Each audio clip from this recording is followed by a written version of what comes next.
Ladies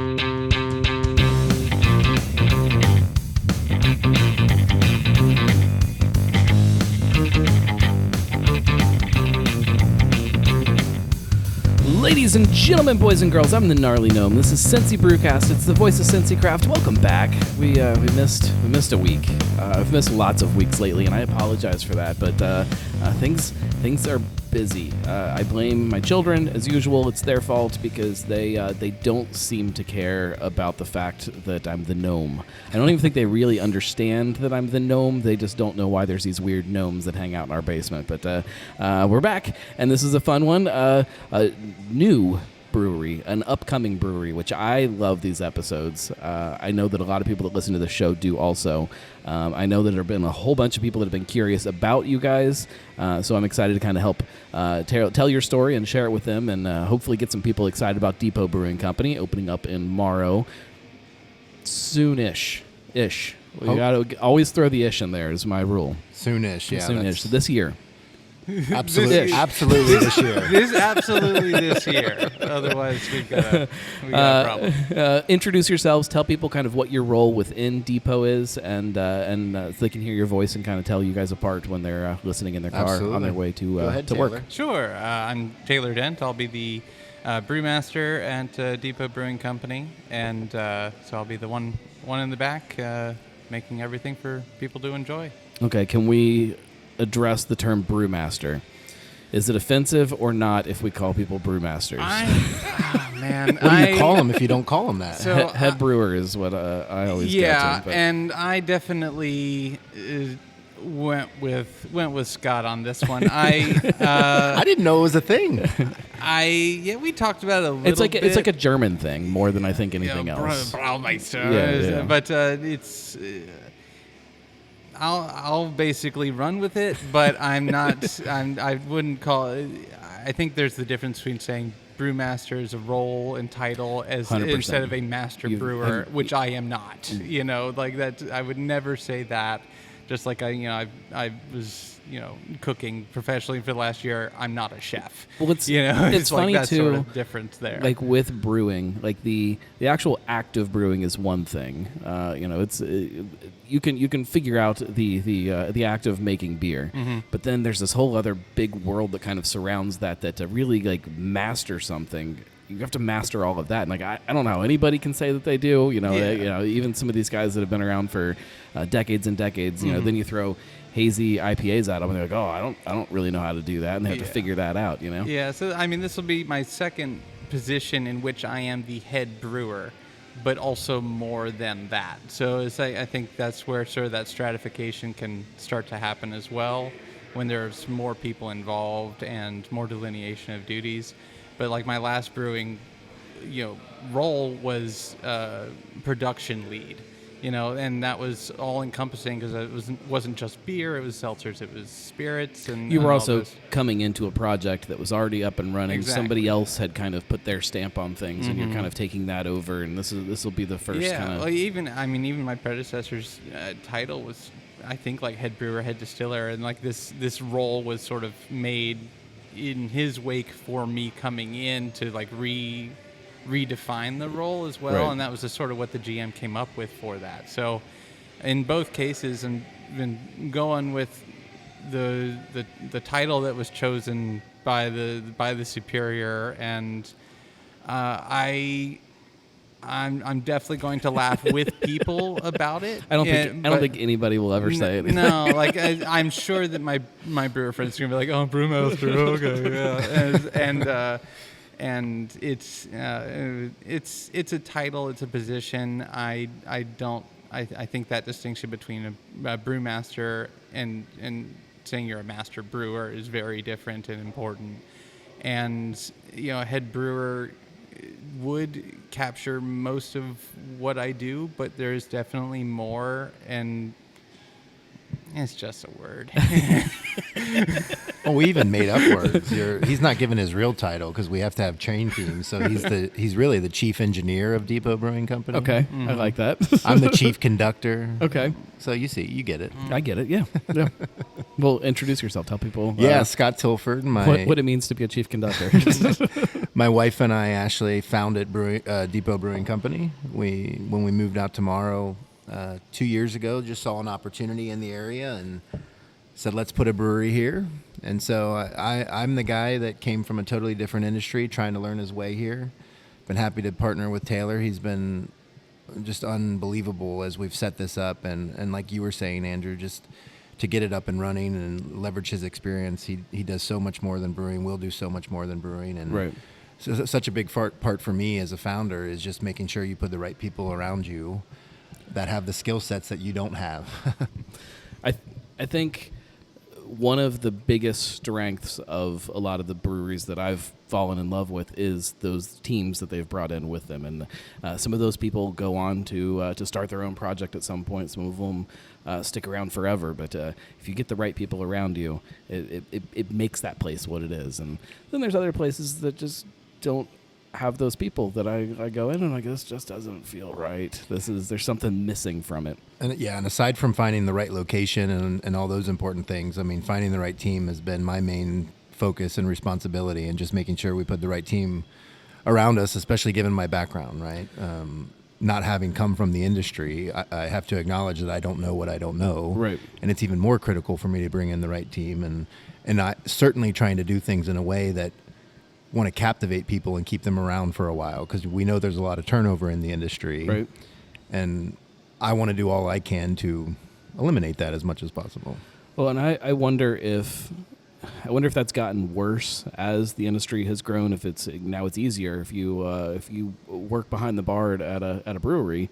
There's now how many options of other places you can go to and jump over to. If you make beer, there's how many other places that you can go jump over to. That, so I wonder if that's just gotten easier for people to jump ship, or there's just more options, so we're seeing it more, or if it's just the natural progression of the world. I don't know. I would think it's somewhat. Some people can lean on loyalty as a concept a lot, and of that, the phrase "jumping ship" at that point. But as far as like the regular job market, making a transition every 3 to 5 years is the only way to get a competitive wage as well. Right. So it could be that brewing is just sort of entering into that paradigm a little bit as well. There's competitive wages in brewing? No. And that's the thing. Yeah, absolutely not. But as younger people and new people to the industry are coming in, they're bringing in their habits and experiences, and it doesn't all have to be a bad thing. It's just going to be uncomfortable for a while. That's why everybody's sitting at the bar on their phones now. It all makes sense. Yeah, they're all looking for new jobs. Speaking of beer, before we get too far into the conversation, we should talk about what we're drinking and where we are, because you guys don't have a brewery yet.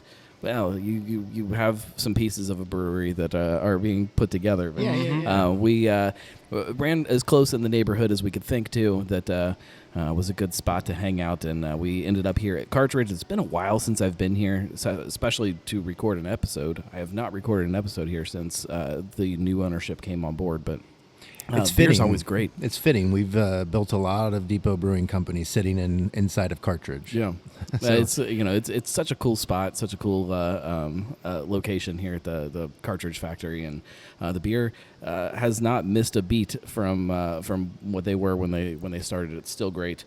I went with a Smokestack lager that I haven't even taken a sip of yet, so I'm going to dive into that. You guys tell us what you're drinking. Oh, goodness. I have to remember the name of it. It's the Schwartz beer. I can't remember what the name of it I is. can't remember. I'll put it in the show notes. Yeah, we'll get that in there. Mine was a Tanto, some kind of IPA. Okay. I think it's a cold Caught my IPA. eye. Yeah, cold IPA. Yeah. The fabled Had some Citra the in it. fabled very specific cold IPA. I always like my IPAs cold. But no, this is I'm a lager fan. I like dark lagers too. Schwartz beer is very good. I love Schwartz enjoy beer. it. That is like, I'm going to say top 5 beer styles for me is Schwartz beer. I can never really figure Dunkel's out up what there for top one is of for me, mine. but I'm a love good Pilsner, love good English mild, Schwartz beer. Any kind of English ale, I guess. I like malt. I like Yeah, malt a lot, yeah. especially in a lager. I love a good malty lager. All right. Let's talk about the history. How did you get here? How did you decide that, you know what, I think it's a good idea to start a brewery in 2025? I don't know. Sometimes I think I'm crazy, but it all actually started, gosh, a long time ago. When I worked at P&G. I'd been at P&G for 18 years. Let's call it 8 to 10 years ago, when the craft beer scene really took off. I was actually working in family care in Procter & Gamble with Brady Duncan. Okay. And so Brady obviously left and started Mad Tree. And this Did you guys laugh behind his back? Like, that'll never work, a craft brewery? Come on. I don't know that we knew, and you hear so many things about startups not working or not. So let's be honest. No, like, I don't think anybody thought it was going to take off like it did. Right. And I know that they blew their estimates out of the water. Yeah, so I don't they think didn't even think they they didn't knew. think it was going to blow up the way it did. But watching him do it, if anything, I should add this. We always joked we're going to go start a brewery to take down Brady's brewery.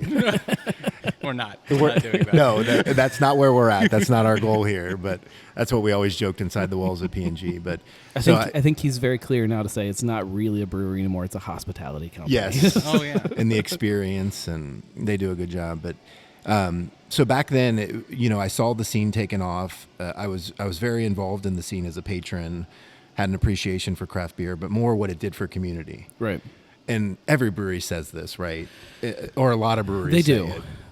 There is a difference, though. The ones that say it, and you can tell that it is a part of who they are, and then the ones that say it just because it was on a list of things that ChatGPT spat out. And Yeah, like it's a buzzword for sure, but we try to mean it. And so for me, that's where it really started, was what I saw it do for communities, in particular for suburban communities. You looked at what Loveland has with Narrow Path and what Little Miami has in Milford and other. I think the best examples are places to be like Brink, where there was nothing else going on until there was a brewery. Hamilton, municipal. There was nothing going on until there was a brewery. Mm-hmm. Loveland was fine. They would have been fine with or without Narrow Path. And Narrow Path is a great addition to that community, but they didn't create the community. You see some places that when they pop up, it changes things. Yeah. Well, and that's the situation we're in. So long story short, while I was working at P&G, the last couple of years, I was getting older. I wasn't really happy in what I was doing. I love P&G and all the opportunities it afforded me. Don't get me wrong, but my dad gets sick, my dad dies, and I really start to ask myself, like, what do I want to do with the rest of my life? And I loved building stuff at P&G. I loved building brands. I loved the manufacturing component of it. And so when he died, I just really tested myself to say, what do I want to do? And we were already moving up to Morrow. Right. And that's where I saw the community aspect and what I thought was an opportunity to bring something in that would foster that community development where it's needed. Because Morrow is a place currently where there's not much to do. Right.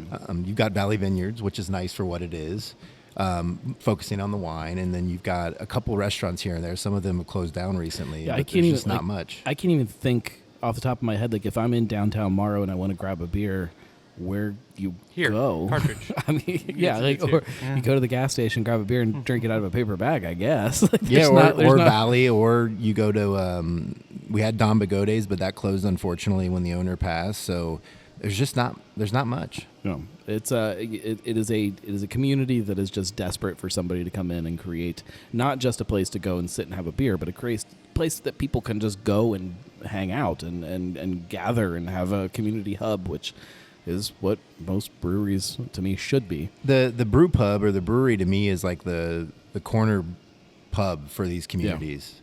And that was another thing I remember growing up. I grew up in Anderson Township. We had Salem Gardens. Mm-hmm. I always loved Salem Gardens. Yeah. That was our high school. Have you been there? No, but it's on I've my heard list. of it. Yeah. It not a big craft beer focus or anything like that, but the shuffleboard, and that was where we went during high school and college. And I always remember growing up, like, I love how this brings people together. And now I think that's the brewery in many ways. The things have changed so much over the years with kind of what I call pub culture, that idea of like this public house, this spot for people to go. And, in Cincinnati, they had these gardens around. There was, Mecklenburg Gardens and Salem Gardens, and they were like these beer gardens, people to go and just hang out and sit and drink beer and be together as a community. And like, I don't know when it happened, I don't know why it happened, but that whole culture slowly started to change and go away. And it wasn't until craft breweries opened up that we started seeing flashes of it. I have this fear that when we see breweries kind of shifting and changing and evolving into what they are now, I mean, I love Cartridge. This is different as far as taproom feelings go. Like, it's not, the same type of neighborhood bar that we kind of fell in love with when we first started drinking craft beer. It's not Madry 1.0. Madry 2.0 isn't, Madry 1.0. Like, that feeling has changed. That personality has changed. And I have this fear that even some of those tap rooms are going to kind of shift and change away from that public house culture.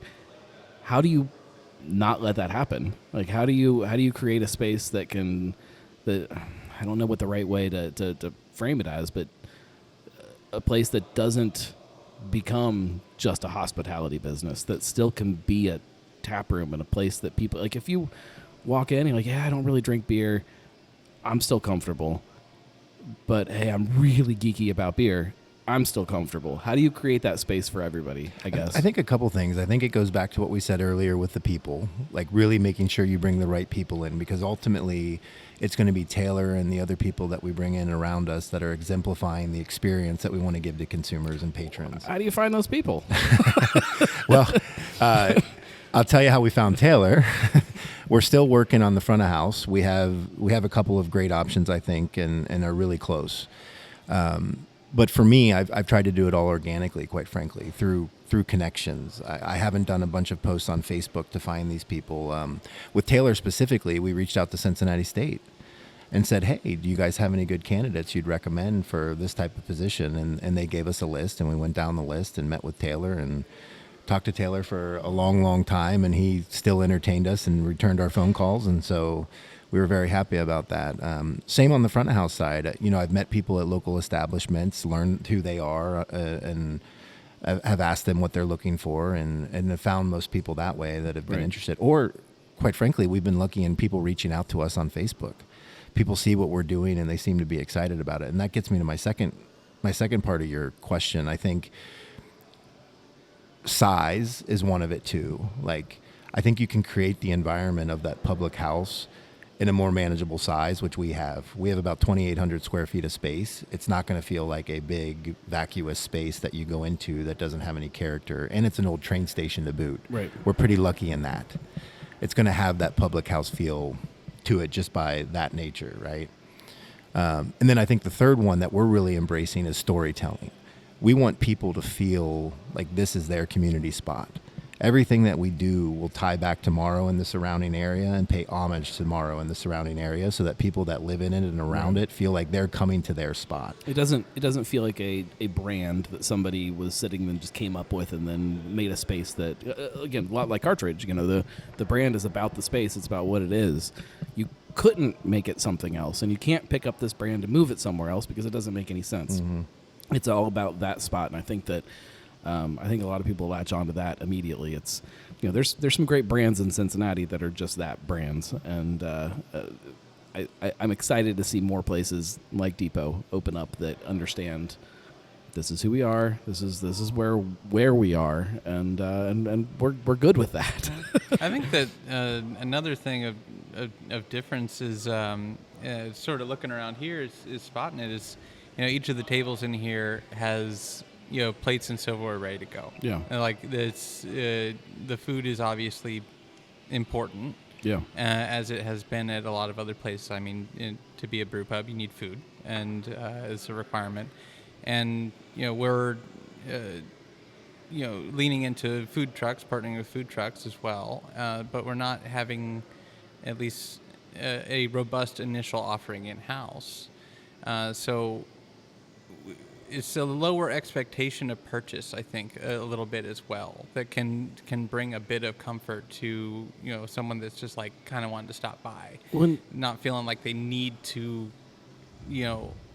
make a meal out of it. Approachability. Yeah, like it's, exactly. And I assume that the plans to add a kitchen are still in play. There's a caboose or something that you guys are going to put a kitchen in at some point. That is absolutely the dream. If it's possible, how much it's going to cost is all stuff future us will figure out. I mean, it's just a food truck, right? Like it's just a food truck that is shaped different. Yeah, it seems possible, right? but like there is something about it. Like, and I'll take Darkness down in Bellevue as the example. They have their own food program, but it's a food truck. It sits out on their patio. It feels like a food truck. It feels more approachable. If I come in and I sit down and I'm not eating, I don't feel guilty. There was a period of time with the Cartridge here where it felt like it was so much about the food that if I came in and I sat at the bar and I didn't eat, I almost felt like I was, taking up space for them for somebody that was here to eat. Yeah, I mean, businesses calculate each seat at a profit, and for those that have a restaurant, that is inextricably tied to it. Yeah. Markup on beer is good. Markup on food is about the same, a little bit less maybe depending on the dish, but overall about the same.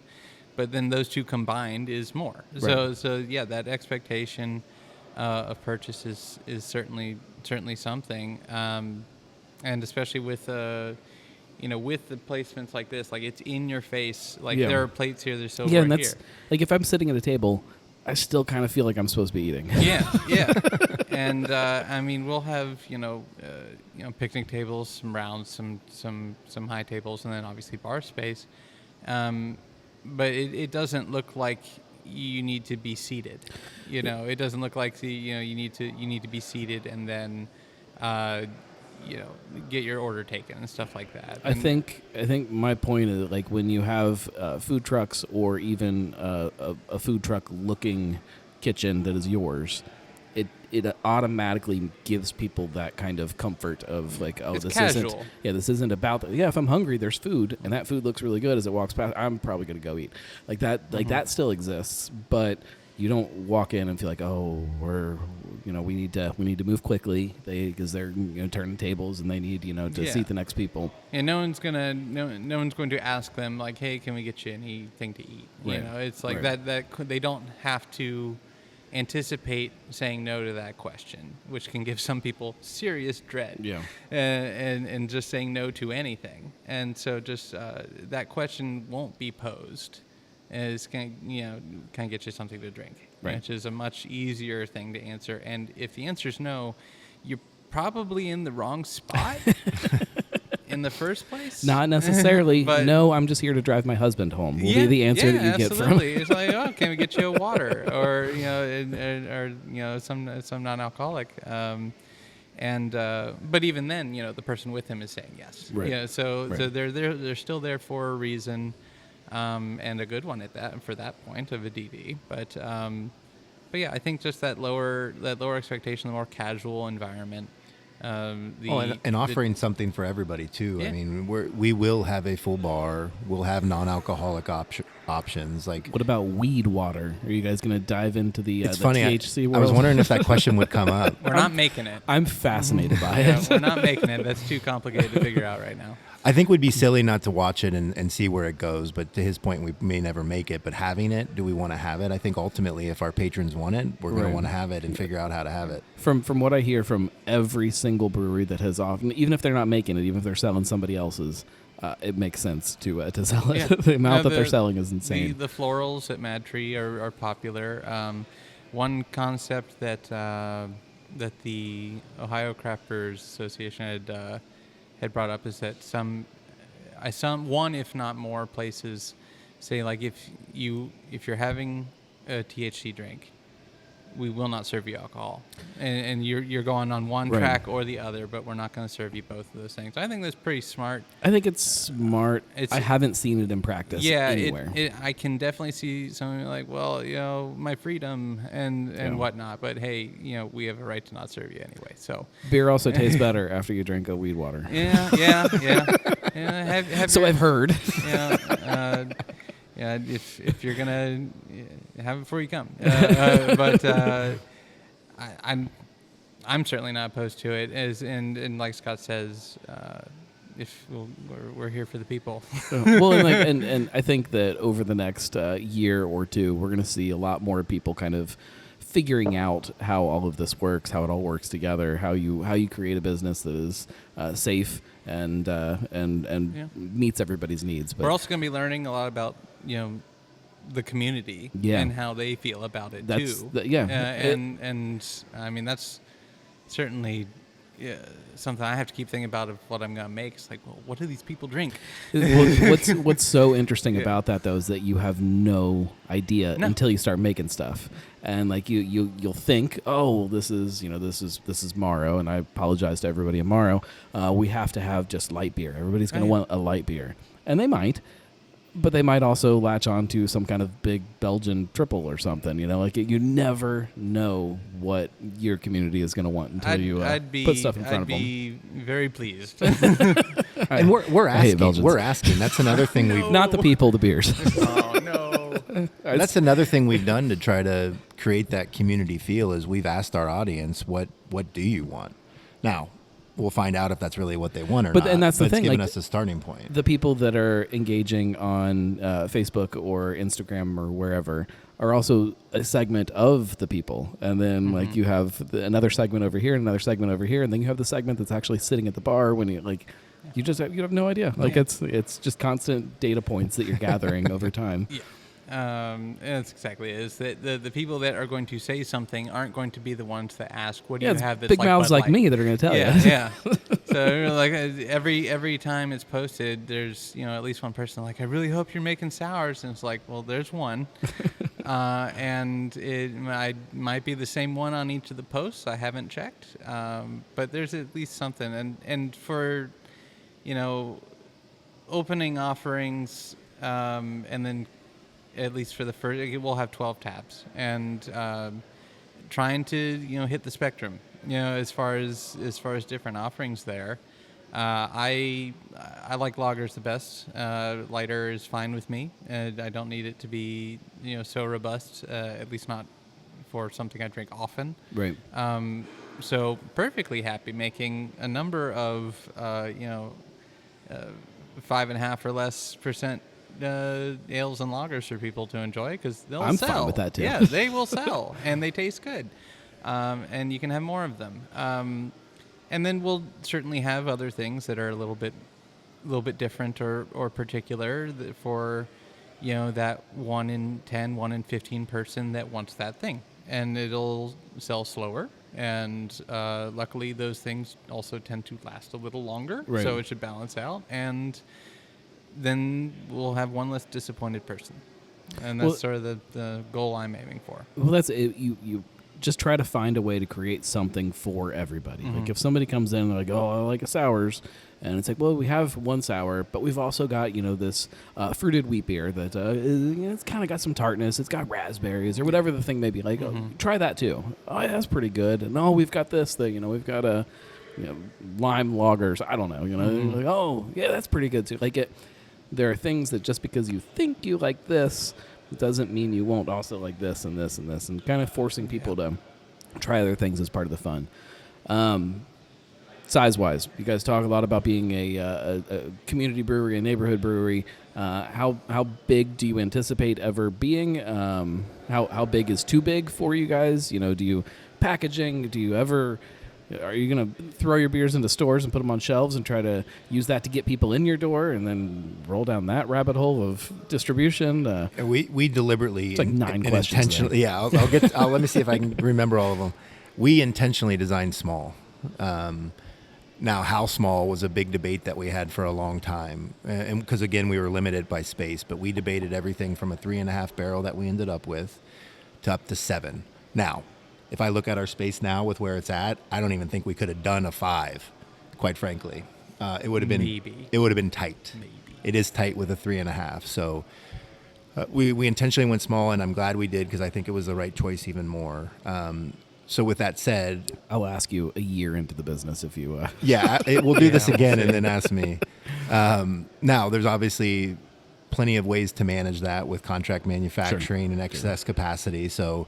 I think people have found ways to live with it, and we'll do the same if we have to. But with that said, it will not be a big distribution model, if any distribution. We'll largely rely on the tap room. And I think if we distribute it all, it'll be for a little bit of awareness, maybe at some other local spots, just to get our name out a little bit. And if we ever can, we'll sell it outside of the tap room. Yeah. Definitely leaning on like growlers for. Do people still do those growlers? Yeah. I can't tell you the last time I filled a growler. I love them. They were so cool back in the day. So awesome. We're gonna push them. Then like we used them a bunch during COVID because that we needed to. And then right after that, everybody just stopped. Yeah. It used to be that you would walk in and you would see them behind the bar. Like they were displayed and it was like, oh, take it home in a growler. And like you just don't see that the same way that you did before. Yeah, and I think that's probably having to do with canning being more affordably accessible is in a big way. And then people leaning into like crowlers. Right. I'm not a fan of crowlers as a concept. Like I understand them. I've used the steamer that we had at the still house and fill them up, but you're basically upcharging $1 for a crowler for the can and the lid, and then you got to store those, and then you've either got to have labels for them or make a label for them, and that's 2 beers out the door sold for standard serve, or as opposed to 4 for a growler. Right. And then you don't have to charge, like you can charge once for selling them a growler, or they can bring their own, which is great. And then I've seen there's the standard glass ones, but I've seen a number of stainless ones that look plenty serviceable. They're lighter. They're not going to break as much. They can store just fine and are easily branded too. I used to always carry a double wall stainless I've growler got a Stanley with one. a little bit of sanitizer in it. I just left it in my trunk all the time so that I just when I get I'm gonna grab a beer, you just pull it out, you shake it up, and then you pop it open and dump it out, and then you go get it filled. Perfect. I don't do that anymore though. So I still see the merit in them. Yeah. And especially since we aren't canning, we don't have any other way to take it home. It's the easiest option, and so if someone does want to take some home, that's what they got. So by just availability, we'll push for it and try to make them available to a degree, and then also encourage people to bring in their own. Right. I think that. And you'll figure out really quickly again, kind of what those customers are looking for, and like I think that like the smaller neighborhood spots are way more likely to have people kind of latch on to that idea of a growler. You'll see people coming in with your growlers a lot more than somebody coming in with one that I have that sitting in on my shelf, and so I think it can make sense for a lot of places. Yeah. I just wish more people would get back to it. Just make it normal again. Yeah. And I mean, you obviously should drink what's in a growler soon. Well, and that's to me, that's also part of the fun. Is that like having a growler of beer forces me to sit and drink beer with somebody. I'm not going to sit and drink the whole thing by myself. I'm going to share it with somebody, and so like it kind of starts again creating that communal kind of act of drinking beer that we have lost so much of in the last 5 years. Yeah, and something can go in a can whenever, and if you don't check the date, you could be sad when you try to done drink that. it. Yeah.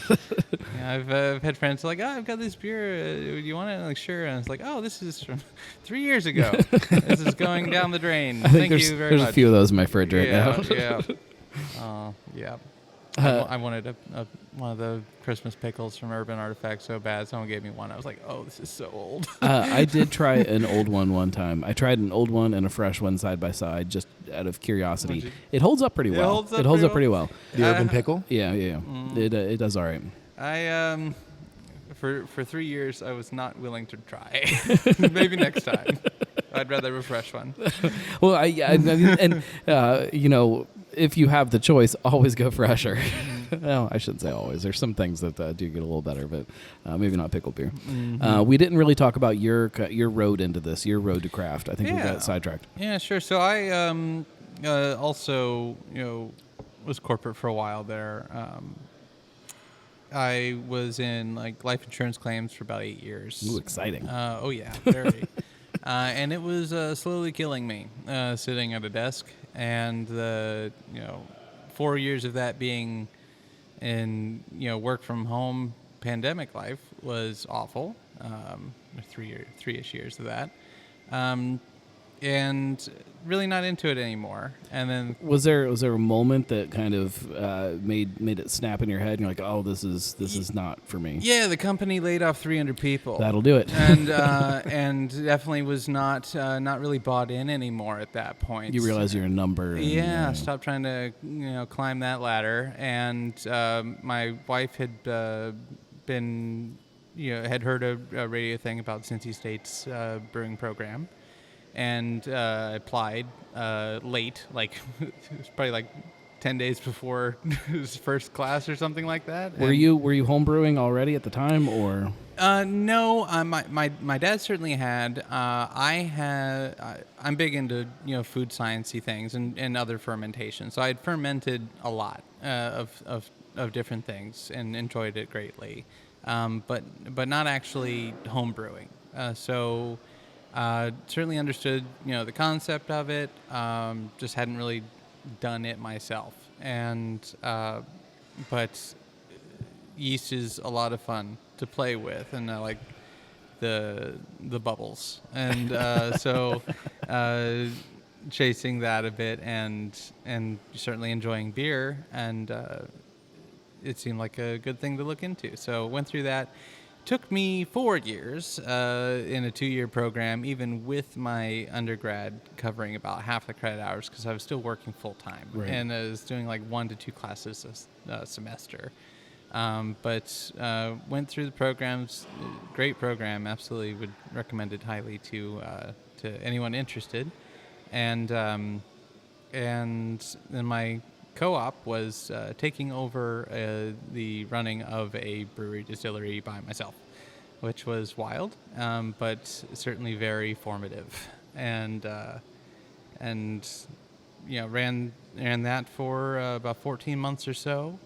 And then, until, been a little over a month now, since being on full-time with Depot, was kitchen lead over at Mad Tree. Helped not design, but, get started. Launch that food program. Yeah, there, launched the kitchen there as one of the leads there.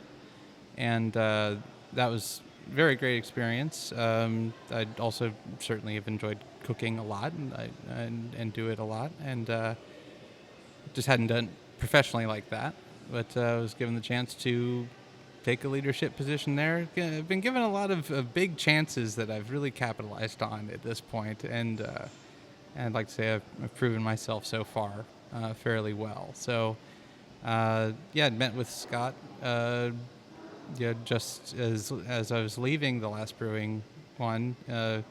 As he said, recommended to meet with him by Caleb, the department chair at Cincy State, and wasn't really all that interested. It's like I'm gonna have to go all the way up to Morrow. This place doesn't even exist yet. But it was sort of that. It was that talk of building the community around Depot, and looking around and seeing like, yeah, this is in the middle. There's not anything going on, and this seems like it can't miss, and obviously I was telling myself I don't know anything about opening a new brewery or anything like that, and then I just started talking and didn't stop, and it was like, oh, I guess I do know more than I thought I did. Right. And so with the education and with the the experience of running a brewery operation solo for over a year, and then just my love for some like puzzles and problem solving, just it's working out so far. So definitely excited to have been able to help build and design and plan the production side of this, and it's looking good so far. I'm excited for it. Oh yeah. What got you into craft beer in the beginning? Was it the nerdy side of it, the kind of the food side? I am not picky, but I don't like bad things. So Okay. There's a couple of bad things I like. yeah, there's a couple. Yeah, there are definitely some. Absolutely, but we would definitely at OU get plenty of 30 racks of Natty Light.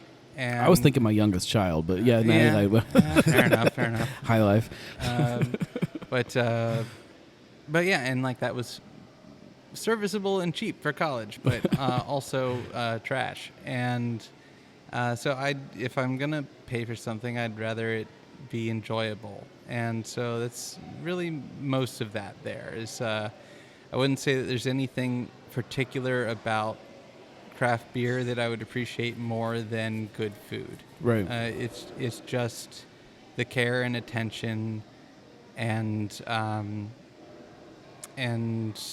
techniques that make it better, in my opinion. I think back to college, and I think about I drank my fair share of cheap, terrible beer too. But once I started tasting better beer, I'm like, oh, if I'm gonna drink beer, like, why wouldn't I drink a beer that just tastes better? Mm-hmm. I'll pay a little bit more for each beer and just maybe drink a little bit less. Maybe not. But why wouldn't I drink something that's better and is more enjoyable for me? And I never really understood the people that were like, yeah, I just don't care. I don't really care that much. What? Yeah. It didn't, if you're dumping it in your face, why wouldn't you go for something that's enjoyable? Yeah, it's like, why are you okay, man? It's just like, why are you drinking then?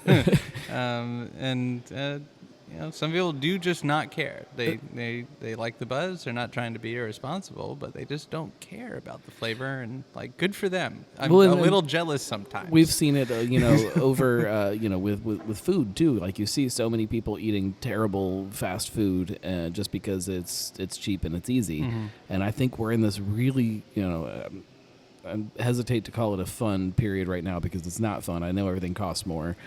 But it's just as expensive to go grab a burger at Wendy's as it is to go to your favorite mom and pop place and grab a burger there. Right now. So now sure. you can get great food for the same price you can get crappy food. So just eat better. Mm-hmm. Eat better at places that make you feel better. And I feel the same way about drinking. If you're gonna consume it right. Yeah.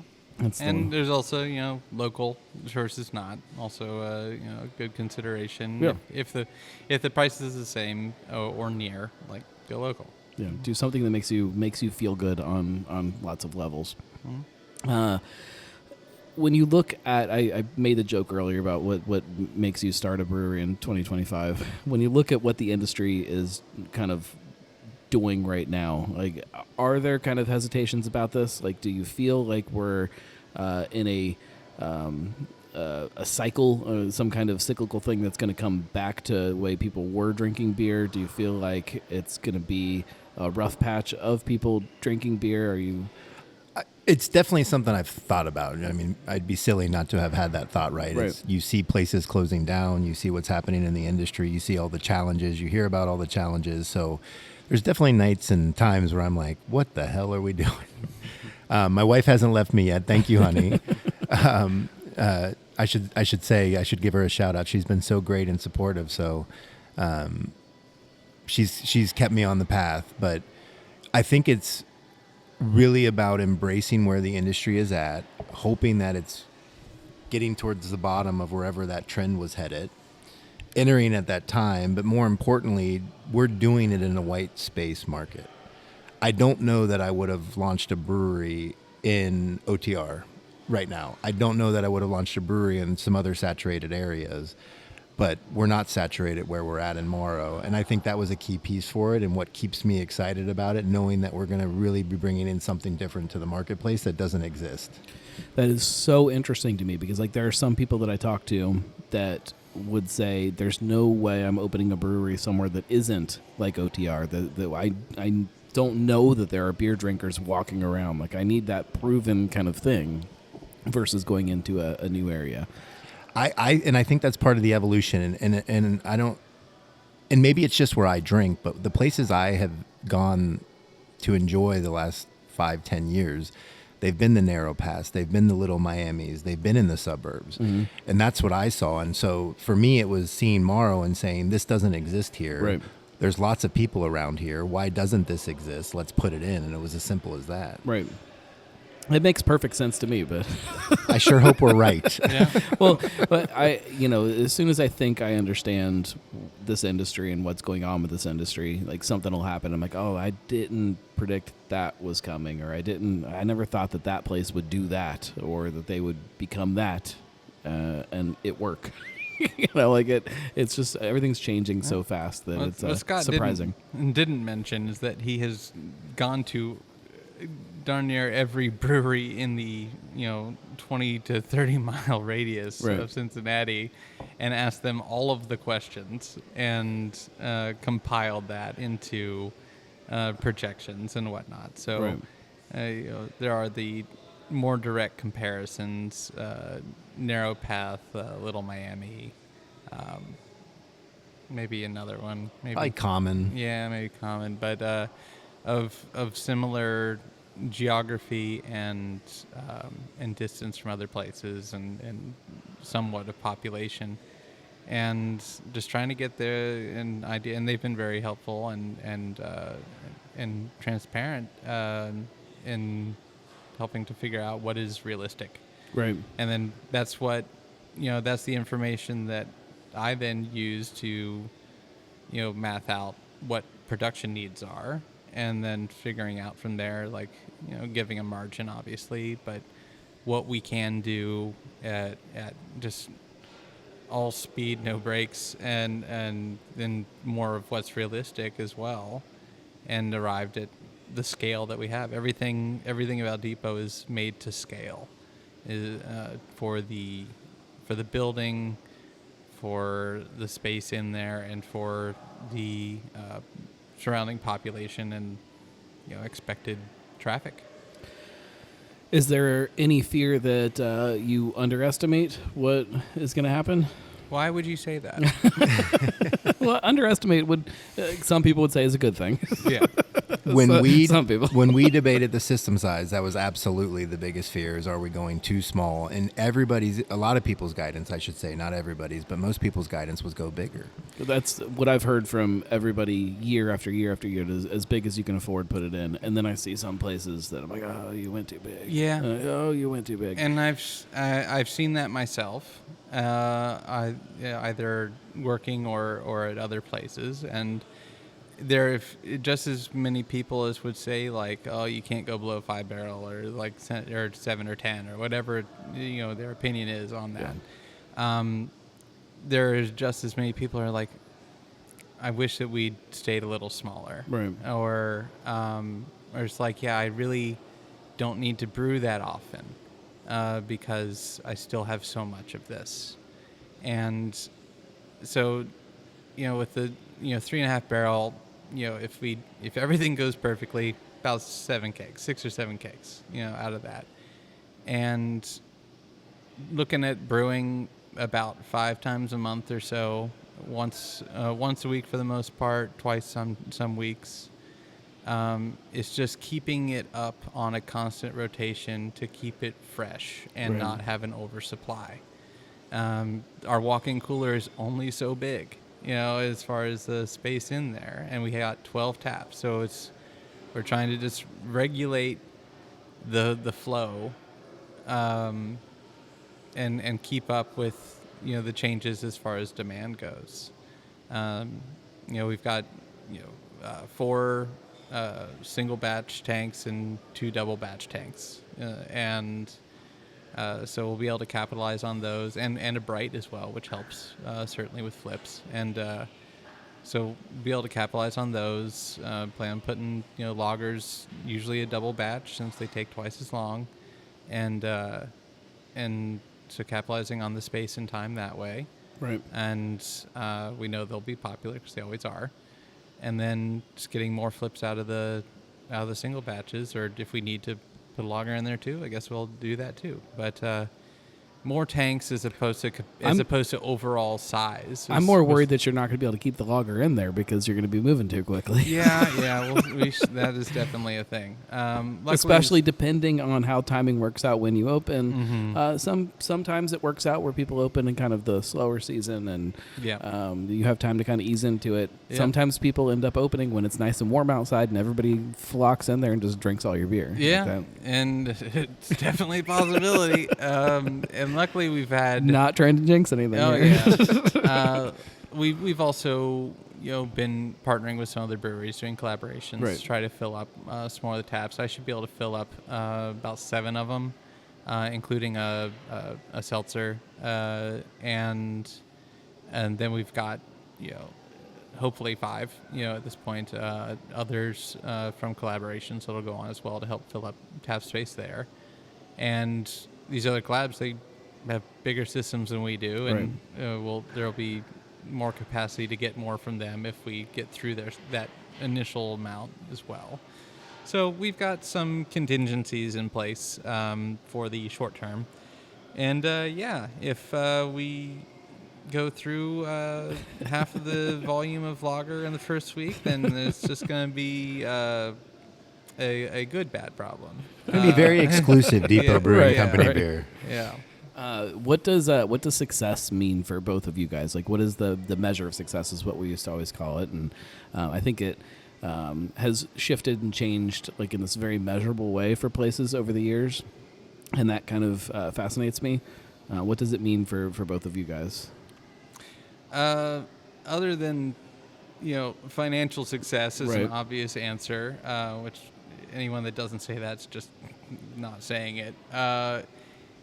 I want people to find something that they enjoy drinking. It's if someone I don't necessarily need the compliment directly, but I would love it. But if someone just enjoys beer, says the bartender or a friend, like, oh, this is a pretty good beer, and I've done my job. And longer term would certainly be that community growth that we were talking about, of people coming out and of down to Morrow sort of self-actualizing with help. That's a good answer. Like that hits on some of the big points for me. And when that he got to it, but that for me is the simple answer. Is this is all about Morrow's revitalization and reinvigoration. I love this community. It is a special community. We want to help continue to put it on the map and bring people to it. And if I see that as our role and an anchor in the community to do that. And if we do that well, and it's happening, people are starting to invest in Morrow. You're starting to see people buy up properties. So it's exciting. And I think we're helping to enable that. But the real measure of success will be really seeing that town thrive and be what it can be. You won't be happy until there's an Aldi and a McDonald's right downtown. And we'll take the Aldi. You can keep the McDonald's. We'll take the Aldi though. I do like it is fun to like think about things. Like I've there's been some other kind of small communities that they're like, oh, we want the community to grow, but only to a certain point. Like we want that feeling of what the community is to still exist. It's a fine balance. It is. It's really tough. No, and it's a lot of that it's a lot of that local national difference as well for some of those things. It's who is this business serving, and how far away are they? Right. And the idea is hopefully that the answer is close for most of the places that would go up, and it currently is for the most part, other than obviously gas stations, because can't make that work otherwise. But yeah, there need to be more restaurants. That's like number one for more draw to the area. It would be restaurants. And food. There is a difference between like a good, like, even though it's yes, it's a multinational corporation that they're buying their gas from, like a good gas station that's in like a good community that's a fun place to kind of go into, versus one of those soulless. Or they're building Wawas everywhere now. I love Wawa. I don't want that necessarily like to be my gas station. Success is a Buc-ee's in Morrow. If we bring a Buc-ee's tomorrow, it has to be a tiny Buc-ee's. Just, what is it, the brisket sandwich? Just brisket sandwiches, that's it. Is there anything that we didn't touch on that you guys want people to know about Depot? Nothing exactly I can think of. I guess a bit of geography maybe for those that just haven't heard of it or looked into it at all. Is that Where Morrow's at? Where Morrow's at? Where are we talking How do we find Morrow? Yeah, where Morrow's at? What's nearby? Things like that. I mean, we haven't. We haven't. I mean, what I love about Morrow is the rich history. I mean, it was founded in 1845. The 8th or 9th governor of Ohio is the namesake of Morrow. Abraham Lincoln visited the train station. Now, whether he went in or not, we're going to tell people he went in regardless. But on the way to his inauguration, he passed by at least. But it just has such. He probably stopped and took a leak. Yeah, so probably, and I don't know for sure, but probably. Well, we'll have something in there that This is says a plaque Lincoln above one, peed here. one urinal. Yeah, perfect. Abraham Lincoln probably maybe peed in this spot. But it's the Morrow. People don't know of it today, but it's so rich of heritage and has great things in the area.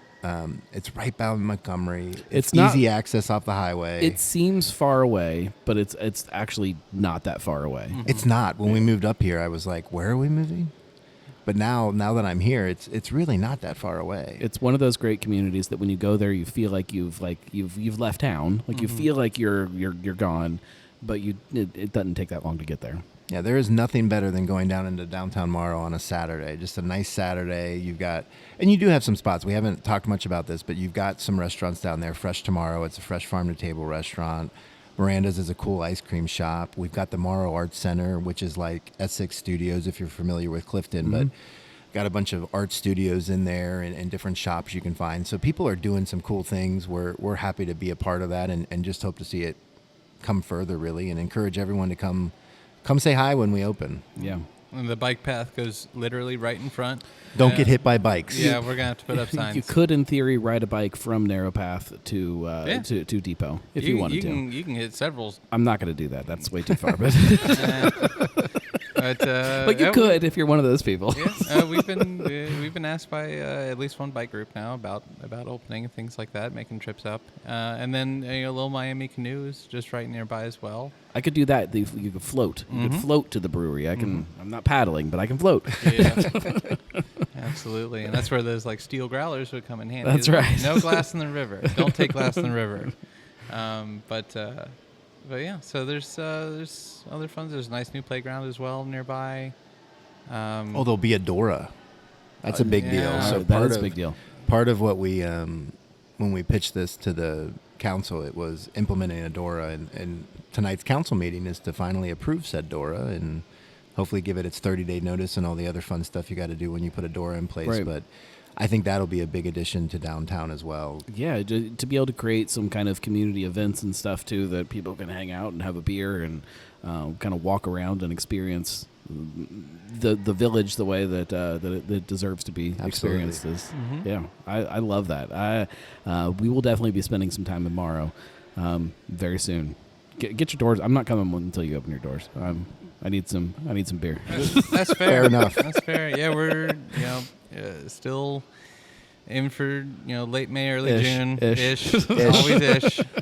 June-ish. Say June-ish. You will definitely hear updates on some kind of social media platforms from me as soon as there's something in firm writing of when you guys are opening.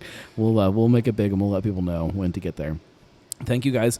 Links in the show notes for website, social media, all that. If you guys want to follow along with Depot and their journey to get those doors open, and I encourage you to do that because it's going to be a cool place. It's going to be one of those spots that I think reminds us why we fell in love with tap rooms, and we need more of that around town. There's a lot of communities that have a need for a little spot to kind of serve that spot, that community. How many times can I say spot in the same paragraph? Spot and community quite a bit. But I mean, that's what you guys are. It's all about the community. It's about Morrow. So, absolutely. Get out there, support them. We'll be back next week. I don't know. That's the wrong button. Amateur. We'll be back next week. I don't know who we're talking to, but we'll talk to somebody and it'll be good. And we'll probably drink a few beers. Thank you guys. Thanks for hanging out. If anybody likes this show, if you like any of the stuff that I do, go to thenarlygnome.com/support and you can support that way. It makes my wife a lot happier when there's actually money coming in instead of just going out the door. And also you get exclusive stuff. The Nomies, that's what we call the people that support, got this episode before you. Cincy Brewcast, the voice of Cincy Craft.